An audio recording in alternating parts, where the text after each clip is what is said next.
I have watched My Hero Academia far too many times, and it takes up a non-insignificant amount of my brain space daily. Some would call me obsessed, and to that I say being called an obsessed My Hero Academia fan is a bad look.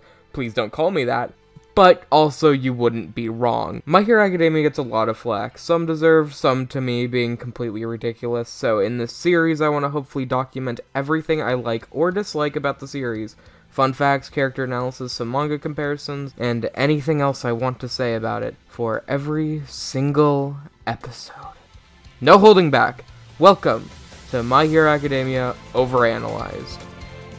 Before we start, I'd like to quickly set some groundwork for this series. First of all, full spoilers ahead. I'll try and keep it light on the manga side for now, and I'll give ample warning if I do mention something from it, but anything from the anime is fair game. Also, in the series I'll be using the dub instead of the sub. Not because I prefer it, though the dub is excellent, but because it's easier to watch this in the background if I'm not forcing you to look over and read subtitles. And quickly before this starts, I'd like to also mention that the series is directly inspired by overanalyzing Avatar, which is simply incredible. Some of the most binge-worthy YouTube videos on the platform, so check it out if you've seen Avatar. And if you haven't seen Avatar, do that. Also, I did get permission beforehand to rip the concept, so don't worry about that. Now, let's get started with Season 1, Episode 1, Izuku Midoriya, Origin. This clock doesn't make sense. Yeah, this is how we're starting the series. I'm picking a fight with this damn clock. So clearly it's past 3 here, nearly 4, but the minute hand here is at exactly 15 minutes, which, with how close the hour hand is to 4, doesn't make any logical sense. To my knowledge, Japanese clocks work the same as American ones, and if that's true, then this clock is physically impossible. It's either broken or wrong. The entire point of me checking this clock was to see if it was after school, which normally gets out at 3 p.m., so it does kind of check out, but in checking to see this, I've uncovered a mistake in the first second of the show. Or I don't know how Japanese clocks work, which would not be a great note to start the series on. So it may seem a bit weird for Bakugo to be punching here, considering his quirk, but in the manga he does actually sock him, with an explosion coming out of his knuckle, it looks like. Which is a bit weird considering he can only secrete the nitroglycerin-like substance from his palms until he gets his quirk awakening in Season 7. But it's not unheard of for children to unknowingly repress their quirks until they're older, either due to physical strain, which would make sense in Bakugo's case, or because of trauma. Minor early My Hero Academia vigilante spoilers, but when Koichi discovers he can essentially walk on air, it's revealed that his mother actually conditioned him to repress that when he was young due to her being worried that he'd be hurt by it. And in the main series case, Shigaraki had a mental block after he killed his entire family using his quirk, repressing both his quirk and the memory along with it. So, it's not impossible Bakugo could have produced an explosion from a place other than his palm before his awakening, especially when he's a child. However, a few more likely explanations is that Horikoshi hadn't gotten Bakugo's quirk specifics down yet, Bakugo discovered that it's more effective with an open palm later, or that this panel is him heating up his palm and this isn't actually an explosion, but rather the leftover smoke from the heat, though it's not visible in this panel. But who even cares? This punch was entirely cut from the anime itself anyways. Here's the sad truth. All men are not created equal. The all men are not created equal line is a great hook, but when it's said, it also focuses on Izuku's foot, which is where the extra toe joint is, the reason why he doesn't have a quirk. Pretty cool framing and anime original. These lines and next couple of scenes outside of that foreshadowing also just do a great job at establishing Izuku as a character. From the first shot of him, we know he's willing to stand up for others, even against someone who's clearly physically stronger. Even when he's visibly scared, he's still standing his ground against Bakugo just to protect this kid.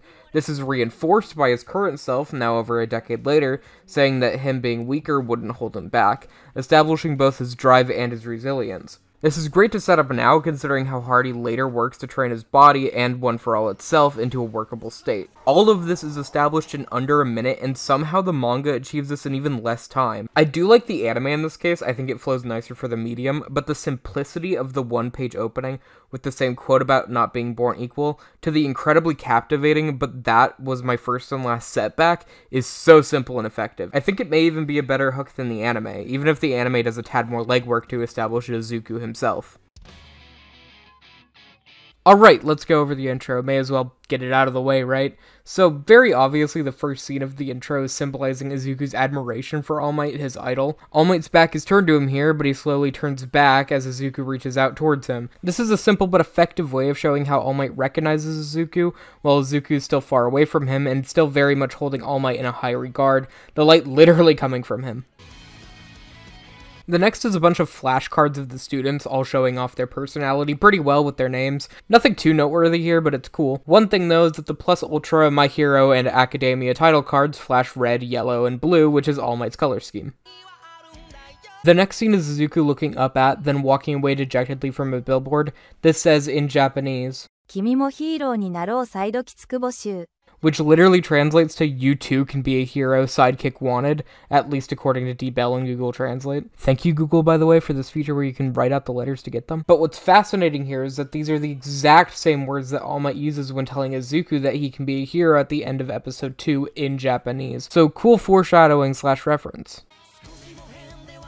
Then it's Izuku walking in front of his notebooks. Not much to add here other than it's pretty neat for his handwriting in the Japanese alphabet to change as he gets older to reflect him growing up.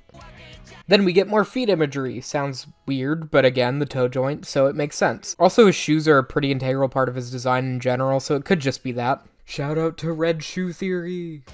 After that, we get his books tumbling down, either being a direct reference to Bakugo burning one and throwing it out later in this episode, or it being symbolic for his dreams falling apart or being seemingly unobtainable. Next shot is easy peasy, the line in the middle softly radiating as they were kids, where Bakugo's distaste for Izuku began. Then, as they transition to middle school, then high school, the line grows more sporadic and violent before they both clash, just showcasing how the two's tensions have risen over the years. Also serves as a direct reference to the Volume 2 cover of the manga. After some cool shots, we get this one with two enemies. I was skeptical if they actually appear in the USJ, but they do, here and here. Cool animation of All Might punching the Nomu, obviously teasing their fight at the end of the season, but this entire shot has a background that's weirdly reminiscent of the Vestige world in One For All. Likely not intentionally, but I thought I would point it out. Equally not intentionally, probably, is the shot of Kurogiri transitioning into Aizawa. They're connected way later in the series, with Kurogiri being Aizawa's classmate Shirakumo. Though again, likely not intentional this far back. Okay, more pinpointing if these guys actually appear. This one appears here, but I don't think any of the others actually exist in the show. Correct me if I'm wrong. There's some with similar features, but this one is the only one that really has an exact match to my knowledge. Also, this transition is cool. To finally finish this intro off, another pretty obvious one. One For All is coursing in the back as the arms switch between Izuku's and All Might's, signifying that One For All is within both of them and that they're connected. If you didn't catch that, I'd be surprised, but I can't not mention it. Obviously kind of weird for this baby to be born with a quirk when quirks are known to develop by the age of 4, and you'd be correct if this wasn't probably a mutation. And sorry to have manga spoilers this early, but manga spoilers skip like 30 seconds. This is confirmed to not even be the first quirk person to be born, as at the very least All For One and Yoichi were born a year beforehand, and their mother had a quirk. Likely not one she was born with, seems like it was more of a disease, but regardless, what the glowing baby probably is the first baby with a quirk mutation to be born. This is further backed up by the statement of quirks popping up around the globe shortly after, likely the first children to start developing quirks. Manga only analysis. This page wasn't adapted, but it contains a bunch of references. We got Ultraman, Superman, Wolverine, whose silhouette always reminded me of Stars and Stripes here for some reason, and Spider-Man. In references I didn't immediately get, we also have Kamen Rider, Devilman, sick-ass name, and Moonlight Mask, who I always thought was Moon Knight, same head crest, but apparently I was wrong and there was another moon-based superhero this was referencing. My bad. The footstep sounds here aren't actually lined up with this animation at all. Ah, no, stop! I always kind of assumed his power was just a base strength increase, but you can actually hear a charge-up sound as well as see some sparks fly here. Maybe he has an electricity-based quirk as well? Seems like his hero persona is more around his strength though, considering his full hero name is Punching Hero Death Arms. Also, this is an anime original scene to transition back from the monologue, and it does a pretty good job at that. Assault, robbery, and the illegal use of powers during rush hour traffic. This entire scene is really good at beginning to set up this world organically. Through Death Arms and Backdraft, it gets established that people know of certain heroes. Then with Kamui Woods, we can see that being further exemplified into seemingly a full fan base. It's also shown that villain attacks like this are so normalized that people not only gather to watch, but are also just used to being interrupted on their commute. More of a minor inconvenience or even a novelty to them. We also see the competition for attention that heroes have to face right away, with Mount Lady interrupting and getting all the credit for the defeat of the villain, planting that seed of heroes doing their job only for fame and money rather than being a true hero, which is a theme that gets explored much more with Stain in Season 2 and is one that continues throughout the series, being further corroborated by the fact that it's said that the more famous of a hero you are, the more you're paid by the government, already showing that the system is flawed. All of this is conveyed in a very short amount of time, and you don't even really notice how much is being set up here. It's pretty great world building right away, and the anime's expansion on it was really well done. Gigantification, huh?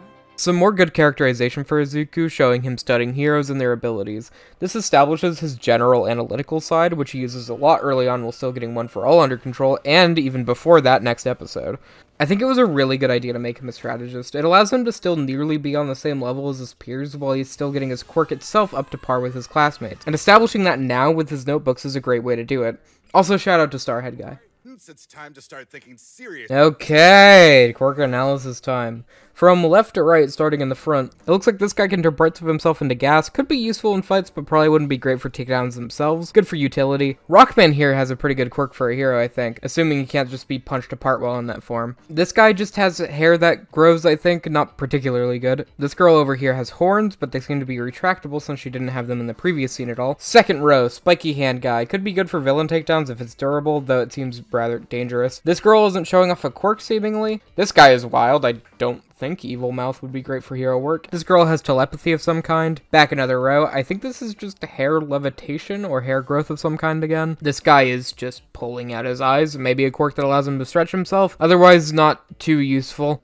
This guy's quirk would be an active detriment. One good slice and your head's gone, bud. Unless you could do that with other parts of your body. Wood head guy? This girl seems to have a spiraling air quirk similar to Nejire or Inasa, so that could actually be very good. Back row, long finger man. Don't think that would be that good. We have some sort of throat expanding quirk. Could be good for music playing. Don't know about heroism. Got a fire quirk, that's good. This guy destroyed his fucking uniform. Seems like a body enhancer, so that could probably be good. This guy just has big ears. I don't know what that's about. This person back here seems to control some sort of energy with her hand. Not quite sure what that is, but it looks cool. This guy is the glowing baby reincarnated. This guy seems to have an extra pair of arms, the next Spider-Man. This guy has a wild hairdo, and this one just has a long nose. And finally, this guy is just excited to be here, I think. I'm the real deal, but these guys will be lucky to end up as sidekicks to some busted D-lister. I think Bakugo's role in this episode is honestly one of the weaker aspects of characterization and general plot in it. This introductory scene does a serviceable job at introducing him, but it kind of misses in some aspects as well. I do really like the emphasis with his test results being good. I feel like characters with the tropes Bakugo has tend to be characterized as stupid or dumb, and I think that Bakugo being smart is actually a huge part in why he becomes likable later on. Though his lines about specifically money never really come up again in regards to his character, and his anger and bullying is kind of turned up to 11 here, and it feels a bit too much. His actual introduction isn't the worst, but after he does literally assault Deku in front of his entire class and teacher and gets no repercussions. I think it could have been used a bit more subtly. I think it does a pretty decent job at establishing Bakugo's superiority and inferiority complex though, showing his superiority through him literally being above his other classmates and being absurdly confident in getting into the top hero school, right before showing his inferiority when he gets extremely defensive and angry about someone he deems as weak, aiming for the same goal. Again, I wish it was done in a more subtle manner, but it does do a good job at getting everything Bakugo is about on the table right away. Be able to hang with the best of the best. Fairly obvious, but these are all students that were in his class. Here are their counterparts.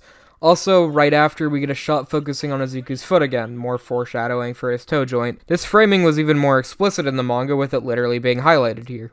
Remember when we didn't have to worry about randos with quirks all the time? The dub here adds a really weird line that implies that quirks were a recent development, which is absolutely not the case.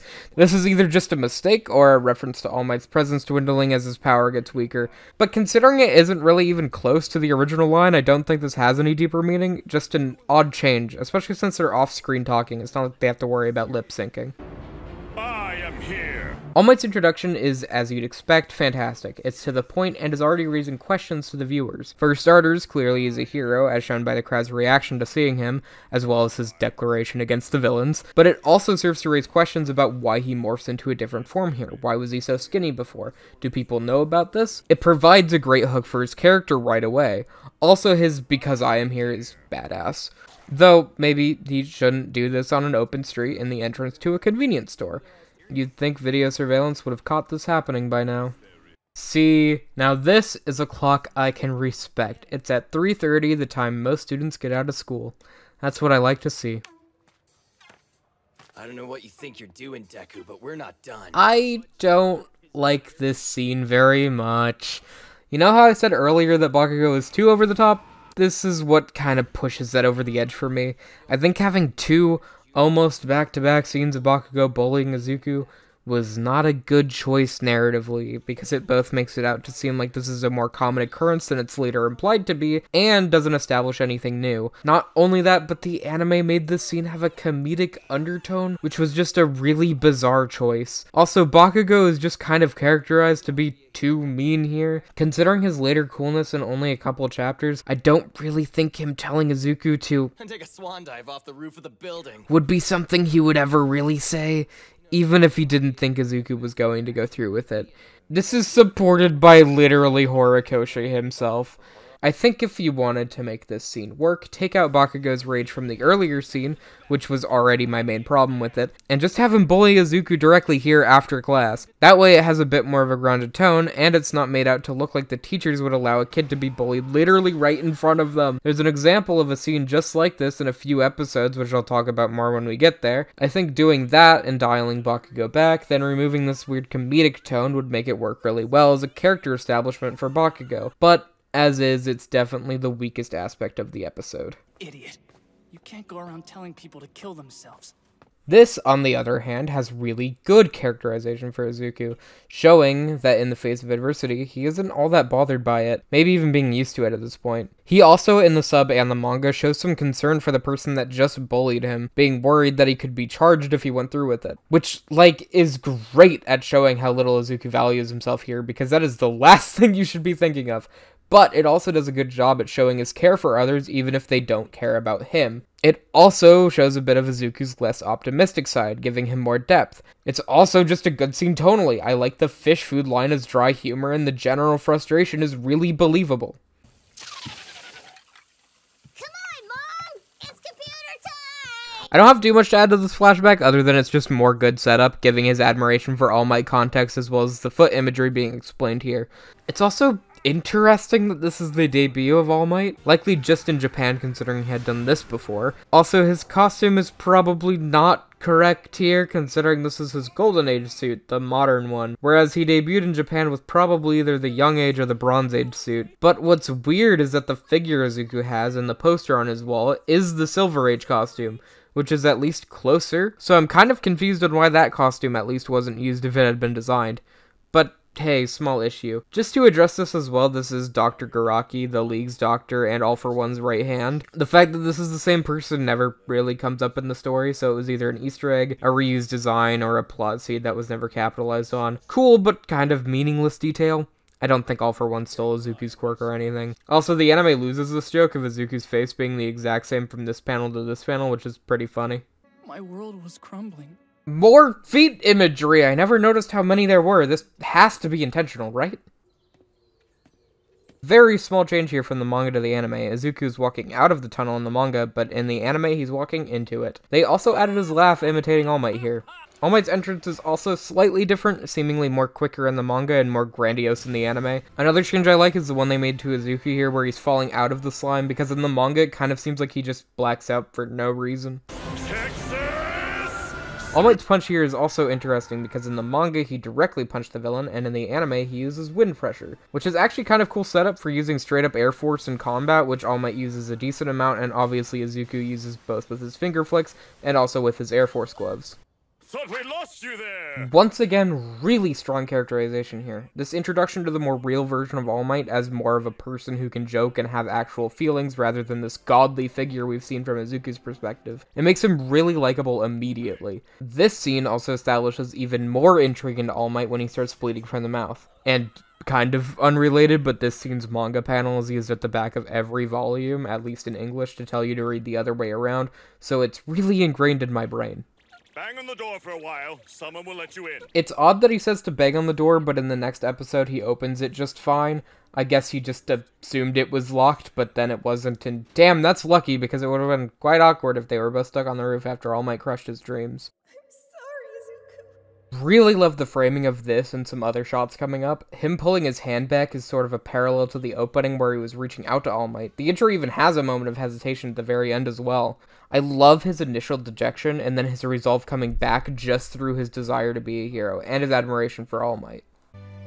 I'm a normal kid without any powers. Again, the feet being shown when he says he doesn't have any powers. I never noticed they did this so much. This has to be intentional, right? Okay, quick outro analysis. First shot is Izuku's future hero costume, obviously. Then we get a bunch of shots of All Might, which the costume was inspired by, and obviously just general inspiration for Izuku. Then the shine of him becomes a star that Izuku chases after throughout most of the rest of this intro. This is pretty direct symbolism of Izuku running towards his distant goal of being a hero like All Might, or more directly being his successor. In this little break, we can see a tiny Izuku imitating All Might, which has the insane payoff of both this scene and this scene later on in the series. These two shots are interesting. It's Izuku as a child, crying, likely due to him not having a quirk or not being able to be a hero. Then we get that contrasted by when Izuku is crying on the beach. It took me a bit to really place this, but I think this is after he gets accepted into UA. So those are likely tears of joy rather than sadness. Then the final shot is probably the beach that Izuku cleaned. And that's the first episode. Good lord, this video was supposed to be like 10 minutes. Really goes to show how good this episode is at establishing this world for the future as well as its characters that I had this much to talk about. It's insane how good of a first episode it is, as a hook for the viewer and for all the other reasons I mentioned. It's not perfect, like I've said, but it does such an excellent job of doing what it needed to do. My only major problem with the episode is just the Bakugo stuff, and that's saying a lot. I feel like this and the next episode is near perfect as an opening to this series and world, and you can't say that about a lot of shows. So, future episodes in the series should be probably not as long as this. The next episode maybe, but don't expect this to be the normal length, good lord. I have no idea when these are going to be released, but I'll try to do them. I'd love to do the whole series someday, but we'll see. It's, a lot. So I'll see you next time.